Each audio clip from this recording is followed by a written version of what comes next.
Welcome to the Path Podcast. It's August 21st, 2024. My name is Tawny. As usual, we got Ak here, and we're stoked to have Nick from Shimano. Thanks for being here, Nick. Thanks, my pleasure. Thanks for having me. It's good to be here. Good to be here, Nick. Glad to have you here. Like Jake, our producer, was saying, I think you might be our first guest here. Yeah, So I'm this is stoked. This is fantastic. Still smells new. At the new still has that new shop smell. Great. A little bit of shop news, and then we'll get right into talking to Nick. The Path Outlet store on First Street, we have new hours. We're going to be closed on Monday and Tuesday, and the daily hours there will be 11 to 5. The hours here at the B Street location remain 7 days a week, 10 to 7 during the week, or 10 to 6 during the week, and 10 to 5 on weekends. Love the 10 to 6 during the week. Yeah. For the month of September, we'll be doing 18 months no interest on purchases over $1,000. And that's all we got for shop news. Thanks again for being here, Nick. Yeah, thanks. What do you guys want to talk about? Let's just kind of start with how you got into mountain bikes. Sure. How I got into mountain bikes. I thought mountain biking was cool in the 90s when I was going to high school. I was a cross country and track runner all through high school and college, and got my first mountain bike. Talked my dad into getting me my first mountain bike so that he didn't have to wake up and take me to morning cross country practice. So that was our negotiation. My first couple of bikes got stolen. Bummer.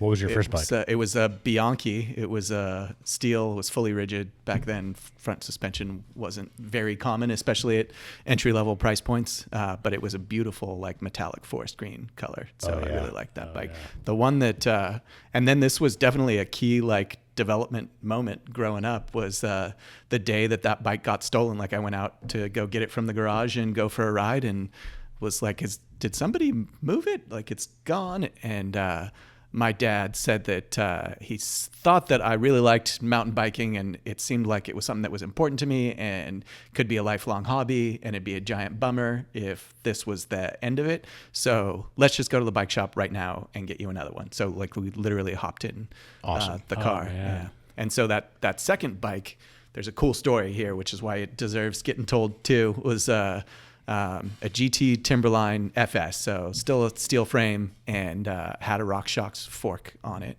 but it was a Team Scream paint job with the yellow and blue splatter paint transition in between them. And while I was working at the bike shop just over in the Tustin Marketplace several years later, that thing also got stolen while I was on a lunch break, parked outside of the Northwood Pizza. I don't think that thing's still there. But what year do you think that was? That was probably 2002 or something like that. Okay. So how long did you work there? I bounced around between a couple of bike shops. So it kind of became the part-time job when I was going to UC Irvine. And worked at that store, which was in Irvine in 98 when I started working there. So we moved over there. I spent a couple of years at Seashwin in Costa Mesa. And then I was, after I graduated with my art degree, didn't know you what were to an do. art major at UCI? My girlfriend, I'm a fellow anteater, zot. Yeah. But, not an art major. I'm kidding. It comes in handy or? more. Yeah, exactly. Cool. I mean, basically I specialized in photography, but that's you're at UC Irvine, it's academic. And so you're a fine arts major. Got it. The connection there, right. Oh yeah. I ended up tried to go to graduate school. That's what I was talking about, was going to school, was out of the bike industry for a bit, but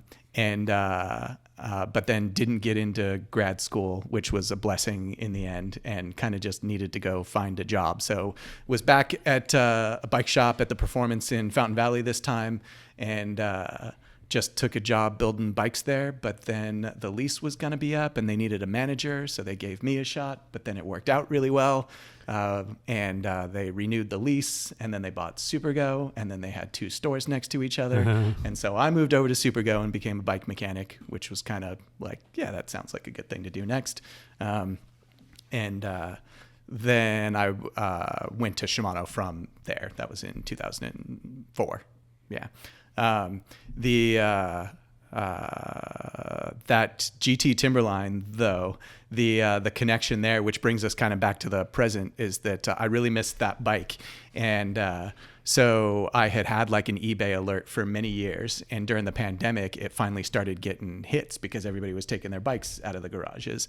And I finally, after a lot of close calls, found a guy in Long Beach that had one that had been stored in a garage its entire life, had the original cable and housing on it. Oh, wow. Yeah. Wow. What drivetrain was on that bike? It was a Serra, an Alivio, and an STX RC rear derailleur. Yeah. But it was... what was the man? I am totally blanking on the technology that The triple triangle. I mean the Shimano drivetrain thing. It was kind of a precursor to Link Glide. It was well, I'm sure it'll come back to me and I'll spurt it out. It was probably 7-speed, right? It was 7-speed, yeah, and it was yeah, there was a thing for a while. Interglide, of course, which was mostly an 8-speed thing, but there was a 8-speed XTR, but there was a 7-speed version of it for, So basically, it was ramped, guided shifts in both directions, and there was only so much you could do with technology at the time. Like Link Glide is what it turned into eventually. Like that idea got put on a shelf and got pulled back out again for the Link Glide drivetrain that we have now. Downhill drivetrain before downhill drivetrain. 7-speed. I'm kidding. Yeah. So when you say ramped and guided, maybe just make sure everyone knows what you mean. Yeah, that's kind of a cool little way to think about it, is that shifting used to be basically getting the chain to disengage with the cassette and then float through the air and land on a different gear. So that's literally what the derailleur was doing, was pushing the chain from side to side. And so the shift ramp technology, the tooth profiling, was designed to hold on to it in a straight line but let go of it if it was going to move sideways. So in the mid 80s, Shimano used this newfangled thing called a computer to design shift ramps that could coordinate the movement of the chain. So the idea was that when it was moving from a smaller cog to a larger cog, the teeth could be lined up and the chain could move through a little shift ramp so that the chain could engage with the next bigger cog and start driving it before it let go of the previous cog. So it would basically get pulled up to the next bigger cog. So massive difference, like shifting was way smoother. And then, but the way that shift ramps have always worked until the last couple of years, when we have new generation of drivetrains with Hyperglide Plus and Link Glide from Shimano, and now the transmission stuff from SRAM, is until those drivetrains came out, it still was the old school way, like to shift to a smaller cog, the chain was still becoming airborne and then thunking down on that next smaller cog. And then you'd get that, you'd feel the shock through your feet. But it also made the shift slower because you had to wait until the chain would be engaged with the next cog before it could actually start moving the bike forward. So. Nice. Thanks. Yeah, I was, before I had the path, I was kind of, a few of my friends, I was kind of their expert buddy when they got into mountain biking. And I usually help people buy a GT Caracone, which is basically, I think, the same frame, just SLX drivetrain. Just a steel GT hardtail. It definitely was a good move that they put the Sweet Team paint job on the more affordable bike, because it was right up my alley, right? So you're working at Supergo, and then that's where from there you went to Shimano? Yeah. There's a interesting connection there too, because even when I was back at the bike shop, I didn't know what was next, and I don't know how serious I was about really being a sports photographer. I had an internship with the LA Clippers that was unpaid, and kind of at the end of the season, I was like, yeah, you don't really get to be creative though. Sports journalism is fun and exciting, but I'd get to the end of the game and I wouldn't know who won the game. It just was kind of basically cool. So as I'm sitting there working in a bike shop and wondering, I went out to Interbike, and that was a regular thing back then, of course. But Park Tool had the fastest wrench in the West contest. And so at Outdoor Demo, the 2 days leading up to the 3-day indoor show, it was basically bike shop employees could go and test ride bikes, maybe new ones that hadn't come out yet. And basically this was still in the days of, that was how you would try to pick up new dealers, right? Get your employees, or that was the only way that they could test ride something. This was probably before it was at Bootleg Canyon, right? That was at Bootleg, yeah. I remember those mechanic contests. Yeah, so maybe that was 2004. I started Shimano in 2006. I just realized I misspoke a bit ago. So the timeline's fallen into place. 2004 was the year that, me and my shop buddy did our little head-to-head challenge at the Park Tool booth, right? They didn't have bikes to demo, so they had something to do out in the desert. And it was just a little series of manufactured repairs, like a little piece of a frame that would have a derailleur on it, and you would need to change the derailleur cable, something like that. So I kicked my buddy's butt and got the second fastest time of the day, and kind of cheated a little bit. There was a crank arm set up, and you had to take off a pedal and put another one on. And obviously they meant take off a pedal and then put the new one on. But they also didn't want people chopping their fingers off, so it was just two left arms on either side. So I realized you could pick up the new pedal, put it on the other side, and do both of them at once. And then I rang the bell super quick because no one else thought of that. And so they let me go through to the final anyways, which was on Wednesday night, like now the big show. And Fender was sponsoring like the Battle of the Bands. This was the big deal days of Interbike. Right. And there were maybe 10,000 people in this auditorium, and they say, okay, if everybody turns your attention to the right, we're going to have the finals to the fastest wrench in the West contest. And I'm like just a kid up there on that stage, like about to go head to head against the guy who had beaten my time without cheating, by the way. And just a sea of heads just turning and looking at you. And the other guy got nervous and flubbed the tube change, I think. And I won, and somebody from USA Cycling came up afterwards and said, hey, we want to give you a scholarship to the race mechanics clinic that we hold at the Olympic Training Center. And I did not know what that was. Like, I didn't know that being a race mechanic was a thing that you could do. So that was kind of how I found out. And after going to that Bill Woodall race mechanics clinic, it was, the time of my life, and I saw this amazing job that these people had, and I came home from that going, I know what I want to do with my life now. So a couple of years later, got hired at Shimano to do exactly that. Oh, you started as a race mechanic? No, I actually started in customer service answering the phones, but I said during my interview when I got hired, like, I am answering the phones until something opens up in the race department. And it was strange. The crew that had been working on the road at the time, they had been, maybe the newest one had been doing it for 10 years or something like that. So they were like, something's not going to open up anytime soon. And I said, okay, I'll wait. But 2 years later, something did open up, and I got to start driving the big blue truck and trailer around the country. Oh, nice. That's really cool. How did you keep your mechanic skills sharp for the next 2 years? We had, and still do, our customer service team will go out into the field and work at races. And because I had said that was what I wanted to do, I was getting that call a lot. So maybe once a month through the summer, I was going out to some race and getting to turn wrenches and getting better and better at it. Bleeding way more brakes at a pro mountain bike race than you ever do a day in the bike shop. Yeah. How many, like, just from the hip, like 20, 30? Yeah, that sounds about right. We never really had time to count. But it was, it's day in and day out too. Yeah. See, that fine art degree from UCI, it's not called cheating, it's called creativity. That is exactly what it is. And a lot of communication too. Like, you don't realize how much art really is learning how to communicate in creative ways. And that is a big part of what my job is now. Is I was thinking about this kind of, especially on the drive over, is like, how do you boil down what a product manager at Shimano does?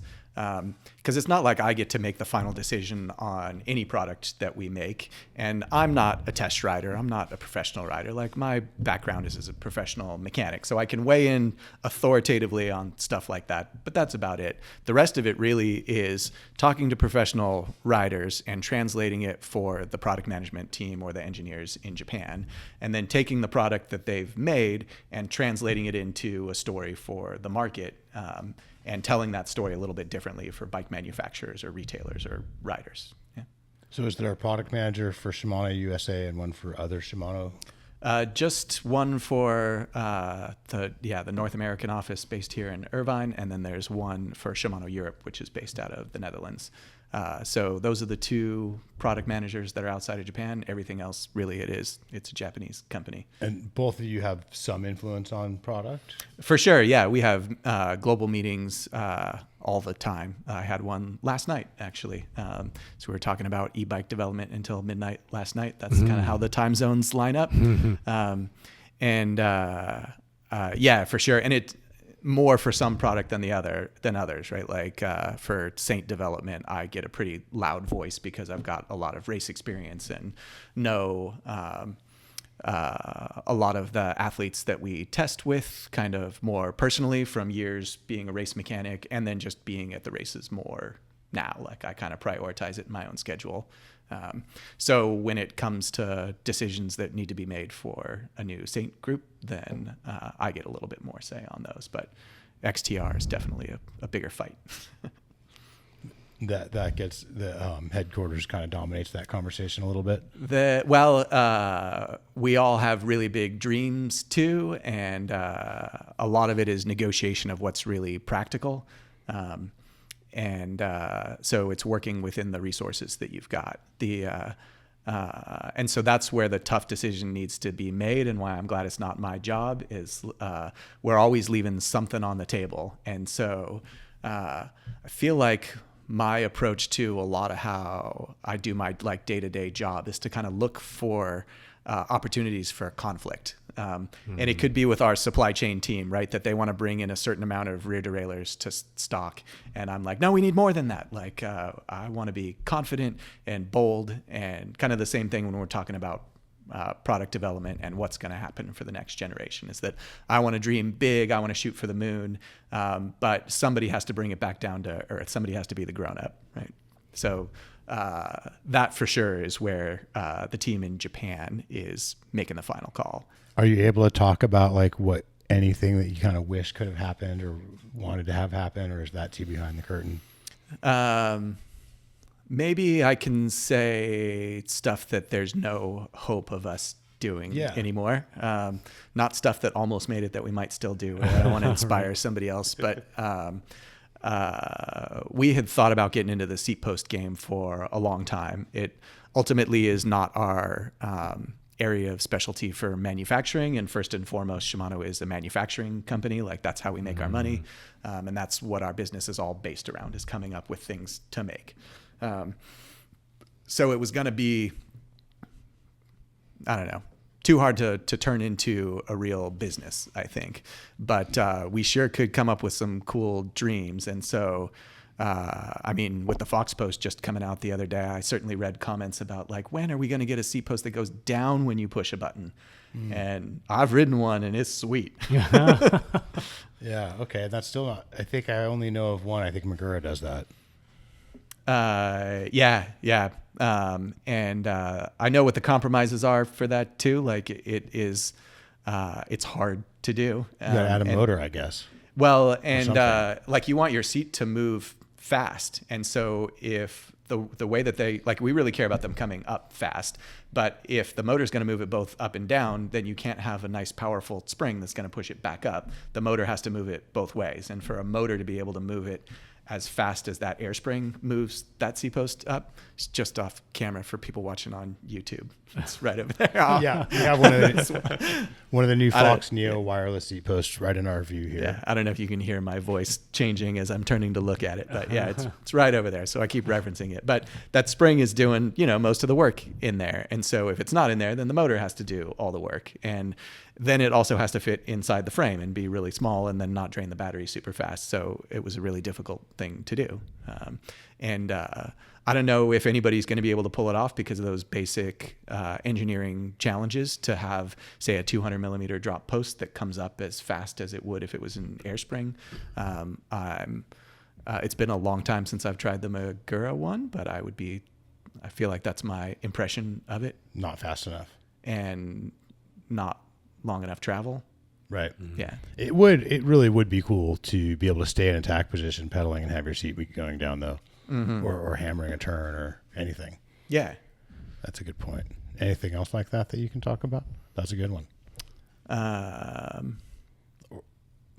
No, there's one I'm holding on to, but I'm still holding on to it. Still holding on to anything. Still holding on, okay. Right? Yeah. You kind of talk about compromise, or you see conflicts, and you kind of have to figure how to address that. I was thinking of your background in photography. I shoot a little bit of photography as well, and so much of photography is compromises, right? You have different levers and different ways to communicate your vision. Yeah, and can be maddening because of that. Exactly, right. You'd expect to have control over everything. Right, right, exactly. So, yeah, that's interesting. Does your fine art? How does that skill come about for you? And it sounds like it might even be a passion of yours. Where did that come from? Yeah, for sure. And this is also why I don't take pictures anymore, right? Like even I'll go on vacation and forget to take my cell phone out and take pictures. And anytime somebody asks me about it, it's always like, why I don't have a light meter or reflector with me. Like I can't make a perfect photo, so I'm just not going to take them. Right. But I mean, what it comes back to is what I feel like I'm fighting for, like the new group that I'm trying to make, is this perfect thing. And maybe the engineers don't have as much control over, just like the finite capabilities of the materials that they're working with, or the amount of time that they have to develop a group, right? Like if I'm asking them to move mountains, then they would go, I could do that, but it would take 10 years. Or I would need a team of 20 guys. And like, we don't have that to dedicate to just one project. So I kind of just let all that stuff fall away, and it's really liberating in a sense, right? Like it's kind of like finally getting to exhale from all of those art projects where you had to like leave something on the table. In fact, the title of our senior show was "Okay, I'll Stop Now," because you always reach that point where you're like, it's as good as it's going to get. Right. Let's just put it out into the Don't world. sacrifice You got to call the it good somewhere. for the perfect, right? Yeah. That kind of thought. And I guess we having launched groups before, that you definitely do come to that moment, but it's involuntary from my point of view, right? That like I want to keep pushing, and I'll even in terms of looking for that conflict, I'll go, what if we push it back a year? Like just hear me out, like let's just talk about it. And that drives the guys in Europe nuts, I think, because they are very pragmatic business type right. guys. Like they see their function as taking demands from the market and the OEM customers and fulfilling them. And I'm like trying to do that too, but for sure I'm trying to dream and think about how we can change the ride experience. And you're the reason it's been 15 years for Saint. I'm kidding. No, just another year. Factory Just another is the year. I'm reason. kidding. Yeah, I'm kidding. I mean, it took 17 years for The Incredibles 2 to come out. So, I mean, like, after Incredible 1, it's okay. Yeah. No, that's great. Making complex decisions with incomplete data sets. I was kind of thinking about what you do, and I was like, oh, maybe he's like an engineer background or some kind of data guy from background, but it's awesome that you're come from an arts background. Yeah, kind of. I mean, I might say bike mechanic. Yeah. Basically, I was the guy in the back of the shop or the rider out on the trail that had a lot of opinions, and I did something about it. Yeah. So I was gonna say, managing all these different, factors in a decision making and communicating. How do you quantify, catalog this data that you're gathering from the forums or from the writers? Like, how do you compartmentalize all that? Do you have databases and spreadsheets? I used to have more of that. I operate a lot more on intuition these days, and just try to do the research and make sure that I'm always confident that I'm pulling from the right kind of data sources when it comes time. So it can be a challenge. A lot of that is just plain out of necessity. And a big part of that is that my workload basically doubled when we started making e-bike drive units. That kind of, that's a whole other thing. It requires just as much time. And it's another kind of race to go to as well. And in a lot of ways, it's more work. But it becomes a challenge if you're trying to make your case and somebody's asking for the data, then basically I have to go get it at that point. Right. It's pretty rare that I'm surprised or let down or disappointed.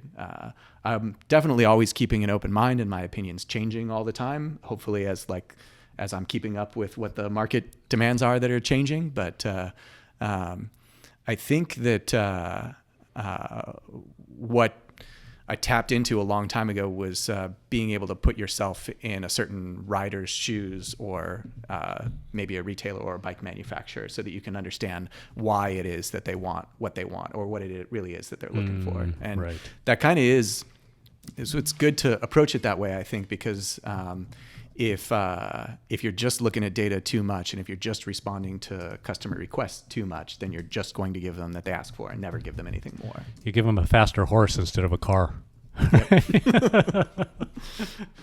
Was it? Did you say that on the sure podcast? Did, yeah. Okay, right. I was like, man, I've heard that a couple times. I feel like I heard that recently. You said that. I said it recently. Okay, I didn't know if you knew where you heard it from recently. It's like there was a Ford v Ferrari. Podcast. You know, Exactly. you hear it as well. Yeah. But there's a podcast that Nick was on, and that's where I heard that from. I love this concept that the tension is where you need to look, and I think it rings really true, and it's actually in alignment with some of my kind of philosophy of the world and business and everything.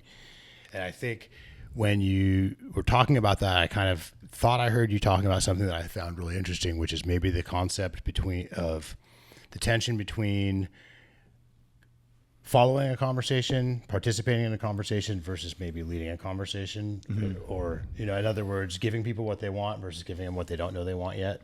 Right. That's gotta be a big part of the tension, right? It's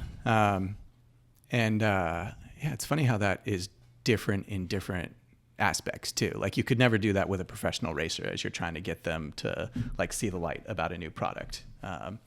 It's definitely a big difference between working with most pros that are racing right now. There's a couple little exceptions, but that's like our skunk development program is basically racers that you get to talk to that no, your job is to test. And so you can, have more of a debate with those guys. And that is a key part of our development process is when we get our skunk development team together. There's 5 guys in the US. They really are the rest of the product development team. How did that skunk team come about? When did it come about? How did it gain traction? It has influence evolved a bit since its beginning, and I may be a little bit hazy on some of the details of the origins even still too. So I'll kind of say what I know and then jump in with more details about when I knew more. So there was, and maybe there were even kind of 2 separate things for a while there where back before the internet, Shimano America was a lot more in the driver's seat for marketing in America. And so that's where you would get things like the Butcher campaign was one of the cool old Shimano genuine parts, and there was a Butcher that was dealing out the Shimano components, and didn't feel like something that a Japanese company would put out, and they didn't, right?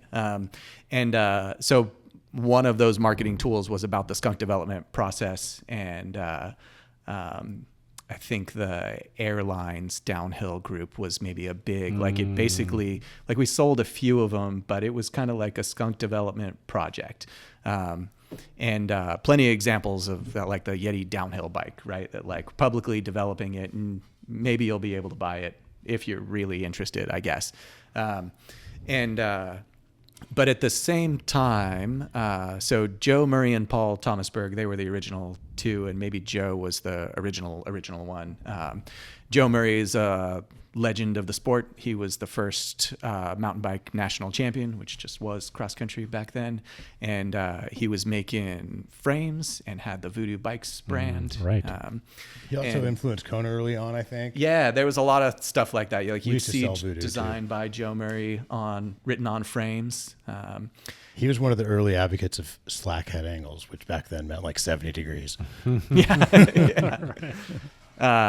He is very in tune with his bike and good at thinking about the future. Yeah. So he got a job for Shimano in Japan and was basically working for the R&D department and was going over there maybe once a month. So like a quarter of his life was just in Japan, and it was a ton of travel.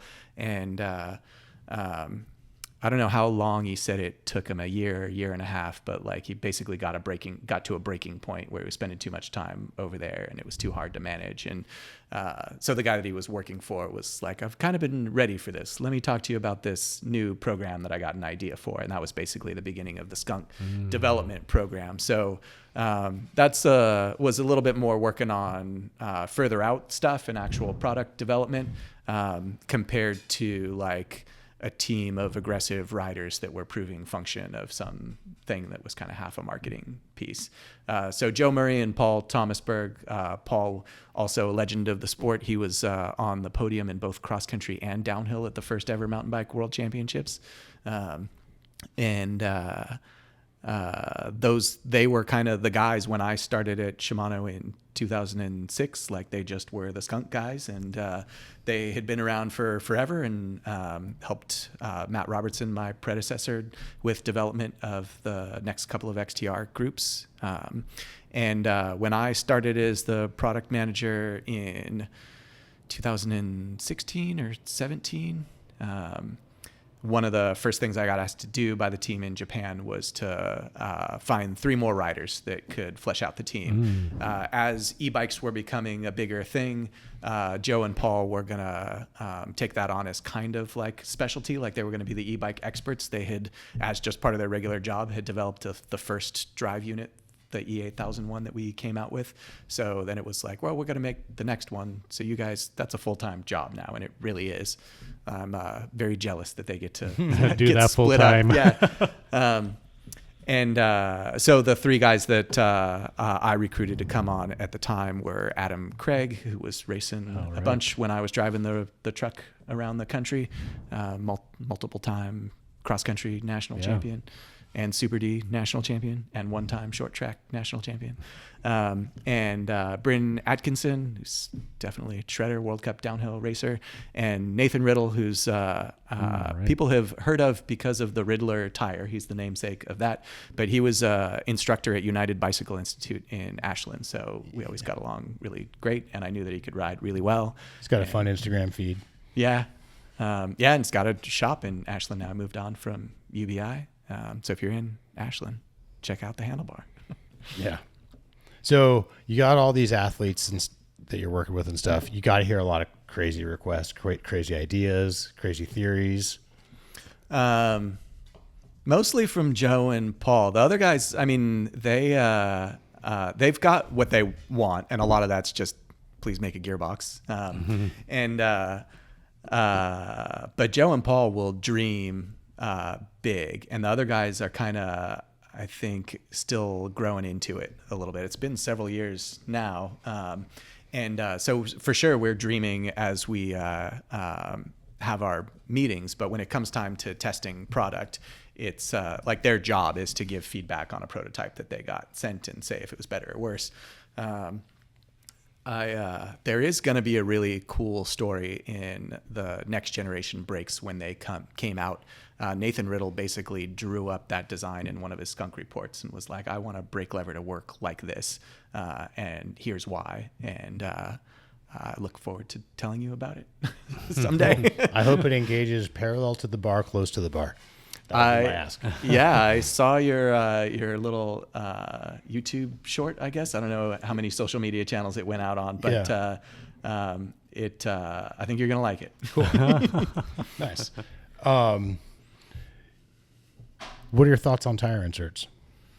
I don't ride hard enough to use them, and we've got kind of a fledgling wheel business, maybe you could call it. It's sure funny that when I was working in a bike shop, like the wheel was to have an XT hub with a Mavic rim and DT spokes, and like a 719 or something. Yeah, for sure. But like, how did the spoke company come out on top of the three of us? That they basically just put us to, acquiring Hugie and getting some great intellectual property with their hub. But our wheel business never really took off. So I don't really have those conversations too much. Like, obviously I'm hanging out with professional athletes at World Cups, and I know that it's a requirement for them, but I lean pretty cross country. And so I don't ride tire some of the inserts. World Cup riders are running, because it's weird. You look at the interviews and a lot of people say they're not, but I don't believe them necessarily. Yeah, if they don't have a sponsor, they don't want to give it away for free, or maybe their tire sponsor doesn't want them to think that they need inserts. That's definitely a common thing. Some riders are just plain lying about it. They're using inserts when they're saying that they're not. Plenty of them aren't.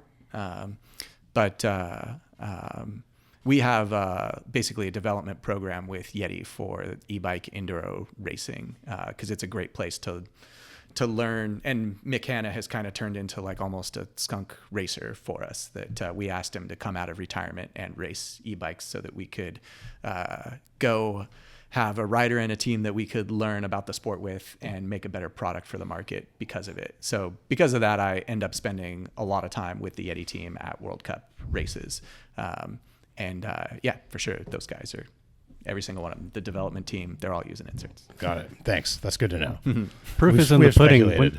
When they publish weights of bikes, it's hard to come up with the extra half pound on bikes. Yeah, I mean, especially with enduro, like there's so many fail safes in there, right? That like some riders are gluing tires to rims, they're putting in as much sealant as they can, and definitely downhill casing, front and rear. The fastest way down the mountain is a straight line, and they will take it. Are you able to comment? You mentioned gearbox. Are you able to comment on your opinions of the viability of a gearbox for this industry? Just really that it's challenging. I think I'm interested in working on it and continuing to try to figure it out. But that's the difference between me and a skunk rider, is that the skunk rider's job is to give their opinion about what it would do to their ride experience, and then mine, or really the grown-ups in Japan, as I was mentioning, their job is to figure out how we make a business out of it. And that remains a challenging thing, right? That we can't get rid of the derailleur completely. We still need derailleurs on lower cost bikes. We need them on cross-country race bikes. Like, the driving efficiency is never going to be there on a gearbox. So if you want to go faster, if you want to make it for less money, then it needs to be a derailleur. There just isn't anything better. So that means that from a business point of view, you're going to have a split in the way that bikes work if gearboxes really take off and become a thing. And that's not really what we've got with the gearboxes that are on the market right now. For the most part, brands like Zeroed are committed to making a gearbox bike. I'm sure there's exceptions to that. You're kind of like, you're buying into that concept that like you're making a gearbox, like you're a gearbox bike company. That's your thing.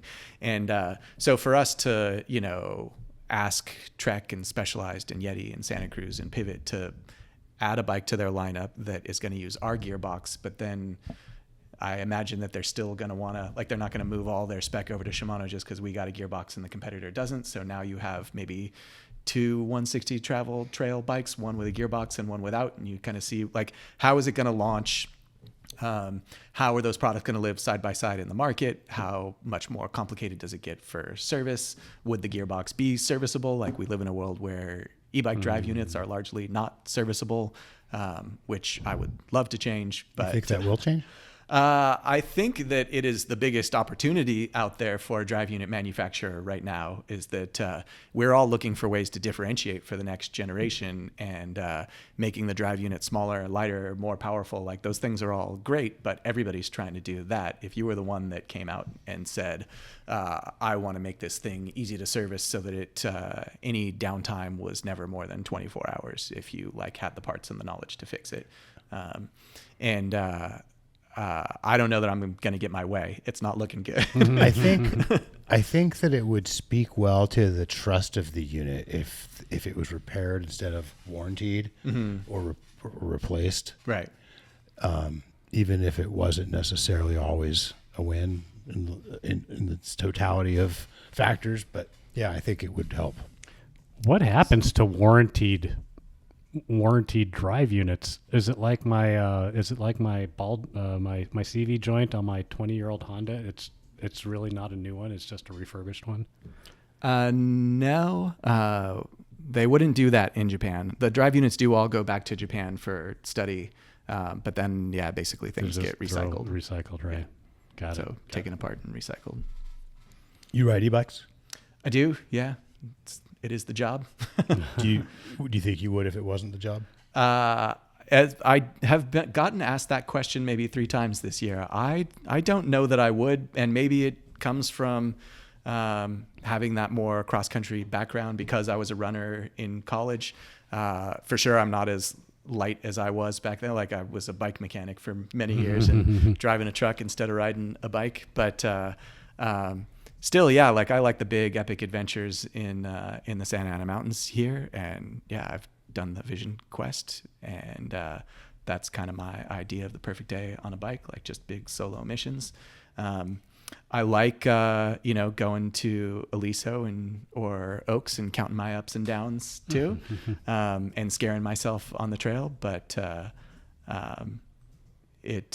even though I'm definitely suffering and definitely enjoy riding the e-bike, because I can enjoy the best part of riding without having to suffer.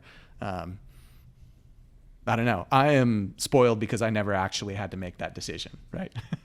But in spirit, you're kind of that old school stick to the human power vibe, maybe. Yeah.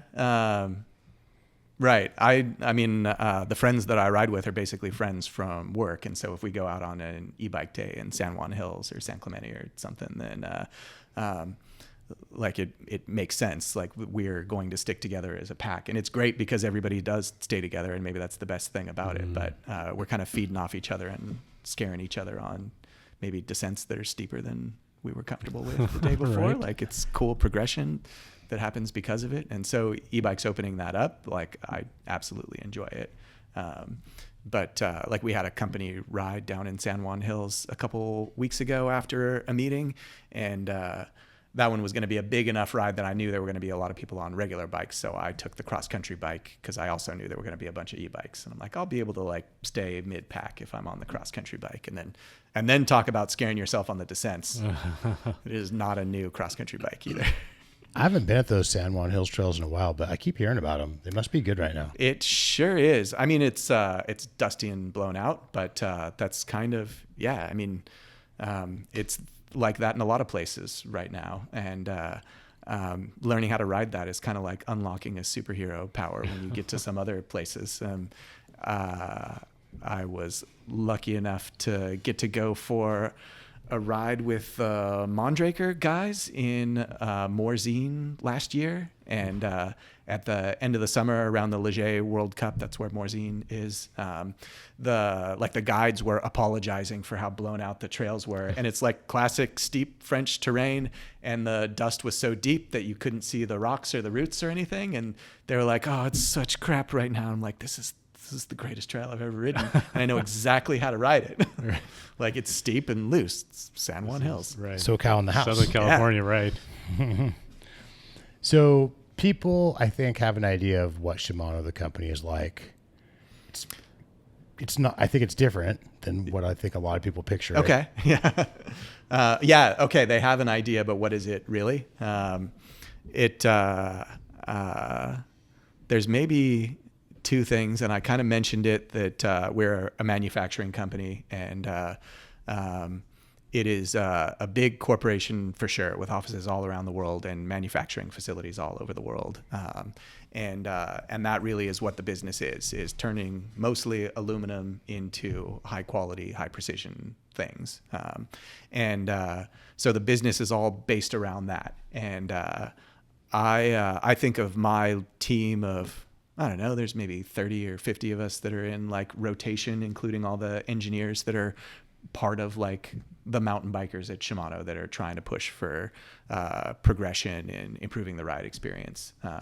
But the people that are making the decision at the end of the day that tell us what we get to do, like they're guys in suits that are a lot of them are very passionate cyclists or fishermen, but they're not, they don't have the kind of passion for progressing the sport of mountain biking like we do. And they're all grown-ups too, right? Like, so that's been the most fun part of this job, is that I feel like it's basically my responsibility to not grow up, to like keep fighting for that. Oh man, I love That's awesome. The other part of it though, and maybe that kind of speaks to it, is that there is no time in that setup for any kind of like dastardly scheming about controlling the bike industry. All that stuff I was just talking about with Gearboxes is really more just a recognition of what the reality of the market situation is. And when you like talk to enough bike brands and spend enough time in the bike industry, you kind of like start to realize that any kind of big change, the thing that people think is the next big thing, is harder than it sounds and might be hard to execute from a business idea, even if it is a great idea from a ride experience point of view. So we're always looking for new opportunities too. And if e-bikes is the thing that unlocks Gearboxes, then sweet. Then now I'm super glad that e-bikes exist. It does seem like e-bikes are in the old day. Before e-bikes, I often felt like downhill bikes kind of drove technology in the sport. Sometimes it feels like e-bikes are really the thing driving technology these days. Yeah, good analogy from like the brake power and modulation needs too. That like it was always if the brake can hold up to downhill use, but now e-bikes are kind of like your average e-biker maybe has braking needs that are on par with aggressive pro downhill racers, but more realistic and more applicable to everyday riders too. Totally. And the brakes that have come as a result of it are better on an enduro bike too. Like, Let alone a pro enduro e-biker. The Right? braking that guy requires or girl requires. Yeah, well, Mick Hanna and Ryan Gilchrist are pro e-bike racers that are part of like the factory development team. I mean, Mick is a downhill racer and he rides his e-bike like a downhill racer. He's we're doing a good job of turning him into an enduro racer. But he also was using trick stuff brakes before he was on Shimano. So he wants them to lock up immediately. Like people who think that Shimano brakes are on off, like you should try one of those trick stuff brakes if you can find one and afford one. Right? doesn't sound great. It's I think you get used to anything. But Ryan rides, I don't know, not quite like Richie, but he feels more like an enduro racer, the way that he approaches things. Like it's big picture the whole time, like you're trying to get through an entire day. And so controlling, finessing the bike instead of smashing through things. Maybe that's where Richie is more like a downhill racer. So they all have got kind of different braking needs, but they all do like to late brake and hit the brakes hard and quick. And that's where that on-off feel of a Shimano brake comes from, is that that's what those riders need. And I feel like it's the better way to go too. I mean, I know what we've targeted for improvements for the next generation, but I also feel like we're in a pretty good place right now. And really, I think all we're describing is a lot of power with relatively little finger force. Yeah. If we want to just quickly define what modulation is, I think that's always a fun one to just get you to think about, because that term, like a code break, has got better modulation. Like better is like, it's kind of like a sliding scale. Like it's not really better or worse. A bigger window maybe, but also also the window starts at a higher finger force. Exactly. point. So wouldn't it be better modulation if it took less force to get through the span of your window? Better or worse is not the right word. Is not the right antithesis to use in the... So the definition of modulation is your ability to control the speed of the wheel. And so if you're able to control it better because it's hard to lock up the brake because it requires a lot of lever force, then yeah, that's true. That would be better modulation. But if it's easier to control the speed of the wheel because you want it to slow down as fast as possible, then a brake with a really light action and a really on-off feel would be the one with better modulation. So better depending on what you want. Better for what? Yeah. Right. I really like my Saint brakes. Well, good. Yeah. Yeah, Shimano brakes have definitely been a benchmark standard for a lot of years. It's pretty impressive, too, because they haven't had to change much. Yeah, I mean, I know we're changing a good amount for the next generation. But yeah, like I said, I feel like we're in a really good place right now. I think the feel and then the tunability, like switching over to resin pads, if you, there's an interesting side story because of this. Basically, most people ride a Shimano brake with metal pads, and with metal pads, they've got that really on-off feel. And if you switch to resin pads, then you will probably like it an awful lot more. If I'm sending in an OEM product manager out on a test ride and I know that he's a SRAM brake guy, then I'll put resin pads on the bike and it'll feel more like what he's used to and get way better reviews because of it. The brakes are less on-off. The bite point feels more consistent because you don't have such a sharp edge to when it starts. And that really kind of is the key to most brake consistency, is that everybody's fine, like where the piston or where the brake pad is contacting the rotor, that is fluctuating on every brake out there. If you are feeling it more on one brake versus another, it's basically because of how sharp the bite point is and how quickly the power comes on. But that decision to put metal pads on all of the stock brakes basically comes from, if you like Shimano brakes already, it's we're going to make it better. We're going to make it better. You probably like that on-off feel too. Yeah, so it's going to be the best better. thing for you. Right. So I kind of want the brakes to come with both sets of pads. They actually did when I started at Shimano. This was 960 XTR was in its last year, so that was the dual control generation, the first ever hydraulic disc brake generation. Yeah. I was going to ask you if you agree that 960 is the worst or the 60 series. Yeah. I have bad memories of the 60 series. Yeah, there was some good lessons from that as well. That was before we had a product manager outside of Japan as well, and that was a big part of the difference between 960 and 970 was the presence of Matt Robertson at Shimano America. And he just was the first product manager that there was. So I got to learn a lot from him in my time there. But when I started working in customer service, I found like all the little tricks from around the office, all the guys that were on the road. And one of them was, because it was, this was well before pre-bled brakes either. So you'd buy the dual control lever and the caliper separately. And then you'd, install your hoses and fill it with fluid, all of that stuff. And because the brake caliper came with a set of metal pads and a set of resin pads, then you would choose whichever set you wanted and then maybe throw the other set away. And so that was great because people were choosing the one that was best for them. Maybe they would go out and try both of them. But the little hack that popped up because of that was that, well, you get one free set of brake pads if you choose whichever one your favorite is. If you do one of each, then you'll end up with something in the middle, and then you get two sets of brake pads. And that's basically fine as long as you're careful about it. If you switch pads to the other side, then now you have dissimilar materials.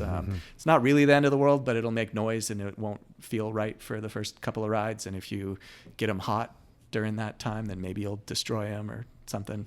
Bad stuff. So this goes to the whole topic of particularly I think if you have organic pads, don't switch to metallic on the same rotor. I've had good luck with doing it and being careful, and part of that would be that I wouldn't do it on a rotor that had been glazed over, that had been overheated, or particularly I'm careful about if it's really dusty when it gets overheated. So basically, if a rotor is glazing, it means that the pad compound is melting, and on a freshly glazed and cooled rotor, you can actually run your fingernail across it and see that all the grooves are gone, it's like a glass-like surface, because really it's glazed. If it was super dusty when that happened, then now there's a bunch of dust that's trapped in that glaze as well. So switching pad compounds, and resin pads will glaze at a lower temperature, so maybe it's more likely to have happened. Switching to metal pads to fix it could just make your problem worse. There's a lot of stuff like that with brakes that are like, man, it's easy to make one little misstep. And it's for sure one of the hardest things to work on at home, because like, how would you know something like you can clean the rotor but not the brake pad, or just kind of what best practices is, or like how to treat that next ride, or how to get through the bed-in process more quickly, things like. You got any tips for cleaning rotors? My most commonly used tool, I see one right there by the camera, is a spray bottle full of rubbing alcohol.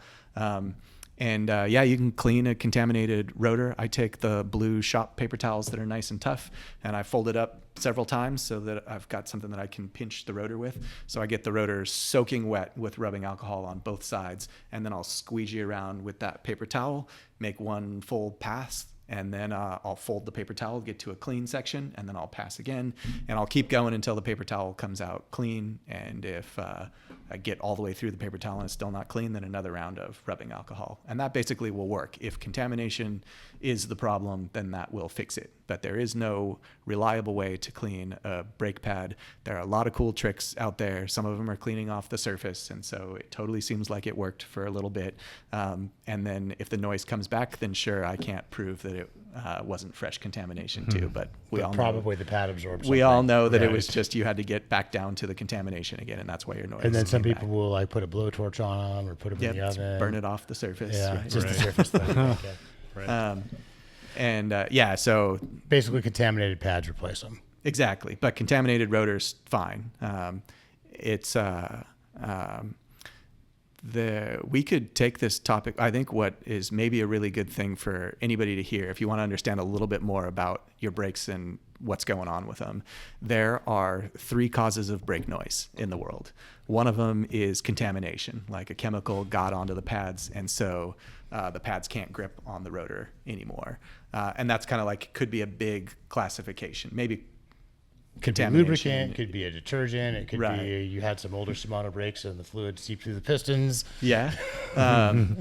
Or exhaust from the tailpipe of your car. If you, like you normally are fine putting your bike on the hitch rack for the ride to the local trail, and then you drive up to Mammoth for a park trip, and your rear brake on your bike is making noise, and the front brake on your buddy's bike is making noise. Like, that's where it came from. Oh, interesting. Yeah. So contamination, right? Like something got in there that messed up the ability of the brake pad to form bonds with the pad material that's embedded into the rotor. And that's how a brake is working, right? Is that the pad material is forming bonds and then breaking them over and over and over again. So that's where its friction comes from. So the other 2 categories are basically something wrong with the pad rotor interface. So it could be glazing, like I was talking about, or I'm trying to tap in actually to this old Interbike presentation that I gave, and I think the last one was resonance, and this is maybe the rarest one, but the hardest one to identify. And sometimes you'll just find that a certain bike with a certain size rotor or a certain brake will just be noisy. Like that bike just has noisy brakes on it. We've seen that. Yeah. It was a long time ago now, but the classic example for us was when the Saint brake first came out, was also when the lightweight aluminum downhill bikes were becoming like the next breakthrough, like hydroformed aluminum frames. And so the Trek Session and Intense had the 951 that had really thin aluminum stays, and that Saint brake had so much power that it was basically wiggling that whole seat stay and turning the bike into harmonica. Like tapping into the harmonic frequency of the frame and letting the noise just get out of control. So there was nothing you could do. You could put on fresh pads and rotors and it would do it would do the exact same thing. The only thing that would fix it is change to resin pad compound or move down to a 180 rotor, and then the noise would magically go away. Interesting. So that is very rare because it means that the bike would need to get spec'd with something that didn't work, and like it could happen, but at least now, because especially of that generation, that it's something that people are aware of. How about brakes and power? Can you have too much power in a brake? I have thought that you could. We have a 220 steel rotor that we started shipping a year or two ago. And I put them on my trail bike and went and rode them down Five Oaks in Laguna. And every time I touched the brakes, I was instantly locking up and sliding down some of those rock faces. So I thought that like, this isn't for me. Then as I thought about it more and talked about it with the skunk team, I kind of realized that brake power and traction really go hand in hand. And so I did two things. I put those rotors back on that bike, but with resin pads this time. And now all of a sudden I was like, I do like resin pads as long as I've got enough power to be able to like get them to clamp quickly. And then the other thing I did was put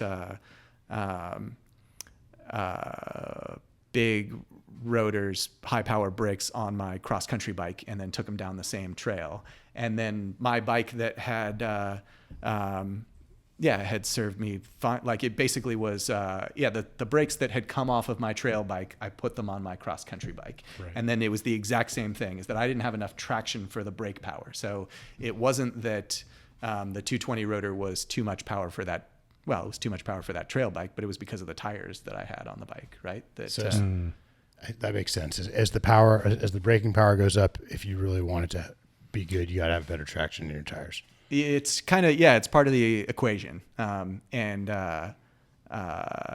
So the most powerful brake in the world, maybe your like options for tires that will actually work with it get pretty slim. It's a lot of that is location though too, like riding in Southern California where you've got rock faces that are covered in sand, there's basically no traction. And so if you touch the brakes in those, then you're going to be sliding, and it doesn't matter whose brake it is. There was a lot more to that test. I was trying to give you the short version of it, but it was multiple brands, and turns out that you can get any brake to lock up quickly and uncontrollably if you don't have enough traction to be able to control it.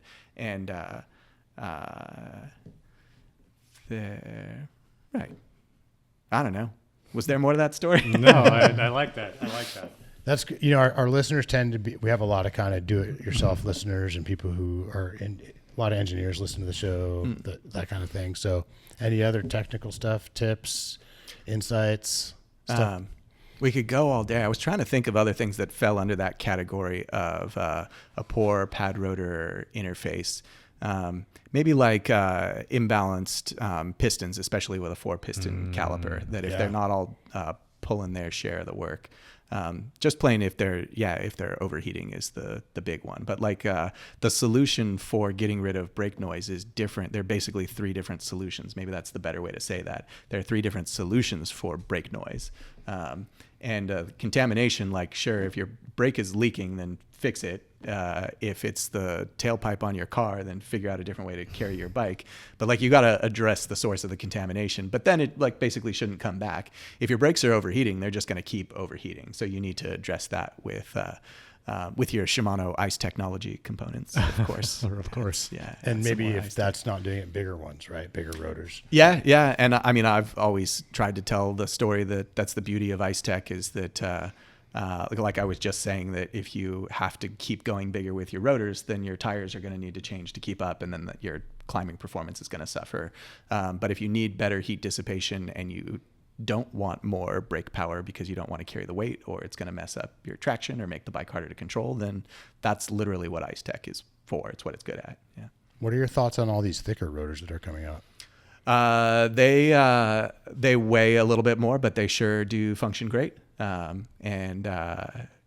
want to tap into that, but our calipers are not compatible with thicker rotors at the moment, so there would need to be a new caliper first. So when we're running 2.0 Galfer calipers on your your rotors on your calipers. Pushing the limit. You might, if you had brand new pads, do they fit in there and you get Seems the to work, full yeah. stroke? I know for sure if you put a 2.2 rotor with brand new pads in a Shimano brake, that you don't get the full free stroke. And so Right. basically, as the pads are wearing, your engagement point's going to be slowly moving in and in and in until it finally like settles out with the natural point that the caliper wants to auto correct to, right? So with a 2.0 rotor, I guess I haven't checked, so I can't say no, but I would be suspicious. And I'd be a little concerned, even if the stroke felt pretty good, that you might be using a different portion of the servo wave track, and so you might be Right. giving up a little bit of power. But You're not once the pads wear, then yeah, it'll sort itself out. You're not getting into the high leverage part of the Yeah, exactly. brake lever pull. Do you have a favorite chain lube? Well, Shimano America is distributing MotorX now, so that for sure. But I was just thinking about that because I keep Dumont-Tech samples in the door of my car, and I hand them out to people all the time. And it is kind of a separate product too, like.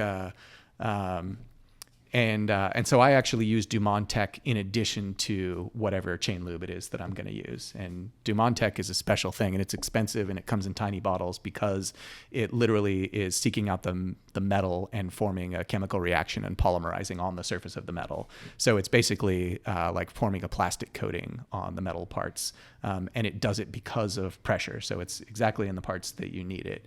And the reason that that's not a commercial is, I'll say, the reason that I use chain lube, like a wet lube on top of it, is because there's never enough pressure on the side plates to get it to polymerize. So when your chain is like crossed over, if you've got Dumont-Tech only in its dusty conditions, especially, it can get kind of noisy. So that's kind of the beauty of Dumont-Tech, though, is that it's always there as like my backup too, because it lasts so long that if whatever chain lube I'm using gets washed off, or it just starts to wear out and I haven't been paying attention to it, then the Dumont-Tech kind of gives me a little safety net. So We like Dumont-Tech also. Yeah, Have you sure. played around with any of the hot wax applications? I haven't. It's never really been something that I have looked for in a lubricant. And this kind of speaks to why we grease chains at the factory at Shimano too, is that basically it's a worry-free way to go, and it will maximize the durability of the chain, especially like not knowing how somebody is going to take care of it once they get it. And they got to, like, they're built for a big, scary world out there. But so I'll definitely say, if that's what, I mean, anything that you want to do to your chain, more power to you. That's great. Like if you want the thing to be super clean or super fast, then great. We want it to be durable. That's why we grease them at the factory. If that's not your primary goal, or if you can take care of durability by staying on top of the lubrication, then great. But I've played around. I mean, I've tried basically every kind of lube out there, and wax lubes, because they basically can come off in water, that's kind of always been the deal breaker for me as a mountain biker. And I just don't like to have to look after it that much. But for sure, like, there's plenty of numbers that show that it's faster. So if that's what it is that you're looking for, then that's probably the right fit for you. Cool. I think we're approaching the end of a podcast here, maybe. Any closing thoughts? I mean, I could talk all through the night. There's always another story to tell. I did want to say, as you were asking about other little tech tips, if you change your brake pads at home, open the little bleed port on the lever. You're going to push those pistons in to make room for the new brake pads, and there's not enough room in there. And you can pop the little diaphragm in your brake lever if you push it back, or you'll find a way for the fluid to get out, and it'll come out of the brake lever and onto the floor, or maybe drip on the rotor. That's the number one thing. So, changing pads at home, crack open the bleed even screw. if it was bled with the bleed block in and pistons properly pushed back. Yeah, but you don't know if it was or not. And I think most mechanics, as they finish up a bleed, they maybe put in the pad spacer and pull the brake lever a couple times, and then they take off the bleed kit. So that means that the system has got too much fluid. Do you do that? I mean, do you recommend that? I feel like the brake continues to work better further as the pads wear down further if there's a little bit more oil in there. So yeah, I do that. Gotcha. And so when you open up the bleed port to push the pistons back, do you maybe put like bleed tube in there to just catch it, or That's just a rag? the safe way to do it for sure. One of our test bikes that we have around the office, I grabbed it 2 days ago and the front rotor had been contaminated. So I quickly, as I'm like getting ready to go out on this ride, put in new pads and clean the rotors, and the new pads were thicker, of course. So on that one, I just like cracked it open barely at all and was really careful to not tilt the bike. But for sure, yeah, a cup with some fluid in there. Plus it gives you an opportunity to kind of like cycle the lever and get any air bubbles out at the same time too. Like do a quick lever bleed while you're at it. Might as well. Yep. Awesome. Thanks again, Nick. That was awesome. Yeah. Thanks for having me. Thanks, Hawk. Thanks, Jake. Thanks to our listeners. Thanks for everyone who comes to the Path and all the coworkers here at the Path. And let's all remember to love the bike we ride.